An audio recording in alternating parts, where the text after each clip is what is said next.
दोस्तों नमस्ते। अगर ऑमलेट की टेस्ट समझना हो तो अंडा खाना पड़ता है, अंडा देना नहीं पड़ता है। अंडा देने की नौबत आई तो क्या फट जाती है, यह आपको पता है। इस विषय में मैं ज्यादा बात नहीं करूंगा।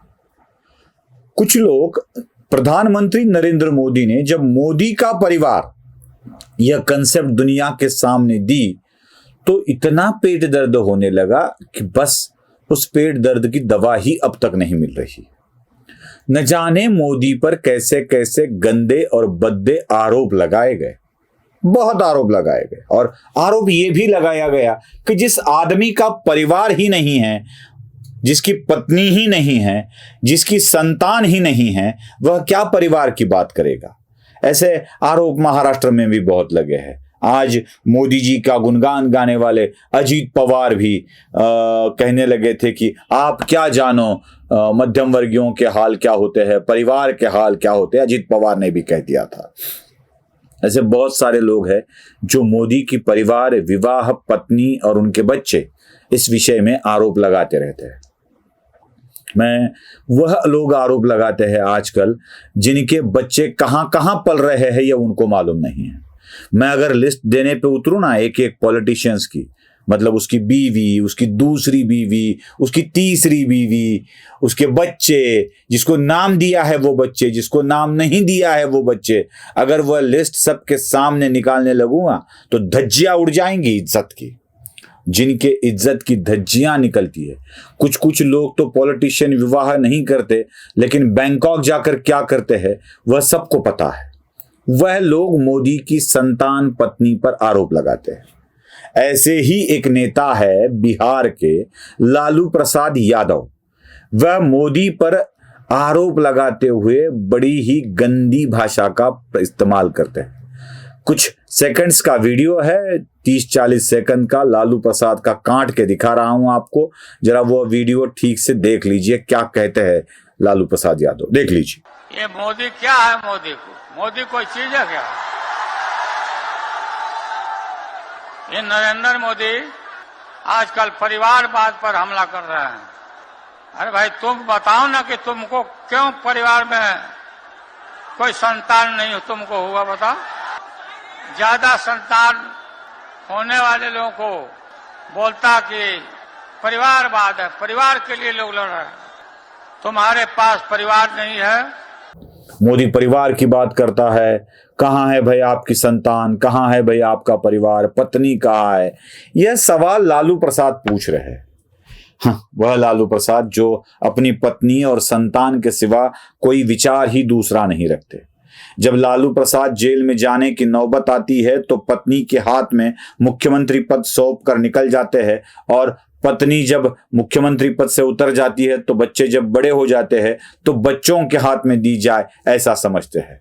हमने सुना है लालू प्रसाद जी कि आपकी बहू तेज प्रताप की पत्नी रोते बिलखते हुए मीडिया के सामने कुछ कह रही थी। वो शायद आपने भी देखा होगा। और इसी विषय को समझ लीजिए, परिवार का सुख, परिवार का अर्थ, परिवार के मायने क्या होता है आपको पता ही नहीं है। लालू प्रसाद जी जो अपनी बहू को गाली देता है। महाराष्ट्र की भी एक महिला नेता थी जो जिसने बहू ने उसके ऊपर प्रताड़ना का आरोप लगा दिया था, जो आजकल शरद पवार जी के साथ है।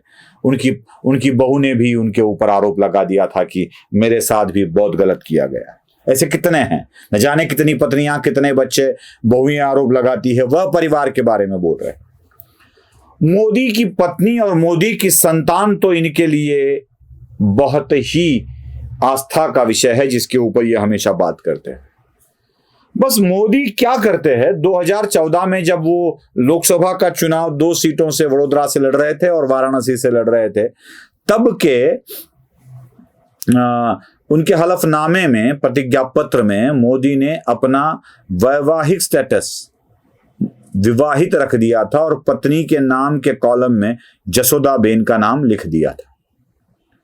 अब जसोदाबेन का नाम पहली बार यह आया था इसके पहले मोदी ने कभी भी अपना वैवाहिक स्टेटस बताया नहीं था और पत्नी का नाम भी नहीं बताया था। इस बार क्यों बताया? क्या पहली बार गलत हलफनामा लिखा गया था? क्या वह अपराध था? जरा ये समझ लेना आवश्यक है। जब भी कोई दिखाते हैं तो पहले वाला हलफनामा दिखा देता है, इसमें कुछ नहीं लिखा था, इसमें क्यों लिखा है, क्यों लिखना पड़ा मोदी को, पत्नी का नाम क्यों लिखना पड़ा? तो जरा मैं यही कहानी आपको ठीक से समझा देता हूं। हमारे फेसबुक के मित्र है कुछ, वो लिखते रहते हैं, देवधर जी, आनंद देवधर जी, उन्होंने भी इस विषय में बहुत सारी अच्छी बातें फेसबुक पर लिखी है। बता दूं, 2013 में, मतलब 2014 के चुनाव के पहले 2013 में सर्वोच्च न्यायालय का एक निर्णय आया और इस निर्णय में लिखा गया कि जो भी हलफनामा, प्रतिज्ञा पत्र, एफिडेविट किसी भी इलेक्शन का कैंडिडेट अगर भरता है तो किसी भी कॉलम को रिक्त ना रखा जाए, रिक्त ना रखा जाए।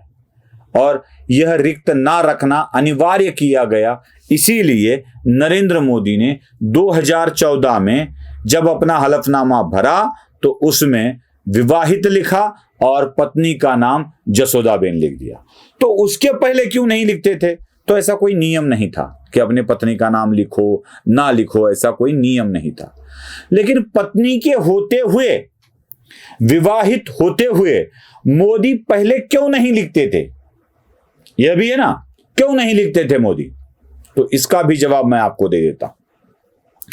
नरेंद्र मोदी जब वडोदरा में रहते थे तो तब की प्रथा और परंपरा के अनुसार बाल की उम्र में ही, छोटी सी उम्र में ही जसोदाबेन और नरेंद्र मोदी का विवाह तय हुआ था, विवाह हो भी गया था। लेकिन उस वक्त की प्रथा के अनुसार बालिका वधू को उसके संसार के लिए पति के घर ले जाया नहीं जाता था। मतलब विवाह तो हो गया लेकिन पत्नी पति के घर नहीं आती थी। गंवाने के लिए ले गए, ऐसे कुछ शब्द राजस्थान में इस्तेमाल किए जाते हैं, लेकिन ले जाया नहीं करते थे। बाल उम्र में ही नरेंद्र मोदी का विवाह हुआ और उसके पश्चात नरेंद्र मोदी ने यह फैसला कर लिया कि ना मैं गृहस्थ जीवन बिताऊंगा, ना अपने घर में रहूंगा, बल्कि राष्ट्र की सेवा में मुझे समर्पित होना है। पहले तो वो राजनीतिज्ञ बनने के लिए नहीं गए थे, हिमालय में चले गए थे तपस्या करने के लिए, साधु बनने के लिए। जैसे योगी आदित्यनाथ चले गए थे, बिष्ट से योगी आदित्यनाथ बने थे, वैसे नरेंद्र मोदी भी चले गए थे हिमालय में। उनके गुरु ने समाज कार्य के लिए उनकी जरूरत है यह बताया और वह समाज कार्य में आ गए, राष्ट्रीय स्वयंसेवक संघ के साथ जुड़ गए। फिर राष्ट्रीय स्वयंसेवक संघ में काम करने के बाद उनकी एंट्री हुई भारतीय जनता पार्टी में, जो संगठन मंत्री बने और फिर उनको इस काम के लिए लगाया गया और फिर मुख्यमंत्री बने, फिर प्रधानमंत्री बने। ये सारी कहानी है। उसके बाद नरेंद्र मोदी ने ना उस बाल विवाह को स्वीकारा ना नकारा, क्योंकि बाल विवाह परंपरा के अनुसार हुआ था। इस विवाह से मुक्त होना मतलब क्या डिवोर्स लेना आवश्यक नहीं समझा। उन्होंने इस विवाह को जोड़ा भी नहीं, तोड़ा भी नहीं। और एक बात, मुझे आश्चर्य जसोदाबेन का है, उनका बहुत बड़ा, अहम और कटु फैसला था। नरेंद्र मोदी से विवाह होने के बाद जसोदाबेन जी ने भी कभी भी विवाह न करने का निर्णय लिया। जसोदाबेन चाहे तो कर सकती थी वो, क्योंकि बाल विवाह हुआ था, कोई संसार की शुरुआत भी नहीं हुई थी, तो जसोदाबेन यह निर्णय ले भी सकती थी। लेकिन उन्होंने बहुत ही कठोर निर्णय ले लिया, खुद भी विवाह न करने का निर्णय लिया और जसोदाबेन भी नरेंद्र मोदी की पत्नी की हैसियत से अपना जीवन यापन करने लगी। मोदी ने भी इस विवाह को नहीं तोड़ा, जसोदाबेन ने भी इस विवाह को नहीं तोड़ा। दोनों भी अपने अपनी जगह कायम रहे। ना ये विवाह यशस्वी हुआ, ना ये विवाह टूटा। इसलिए मोदी अपने आप को अविवाहित या विवाहित नहीं कहते थे और इन सारे त्याग समर्पण की भावनाओं को समझ सके ये इन लोगों के बस की बात नहीं है।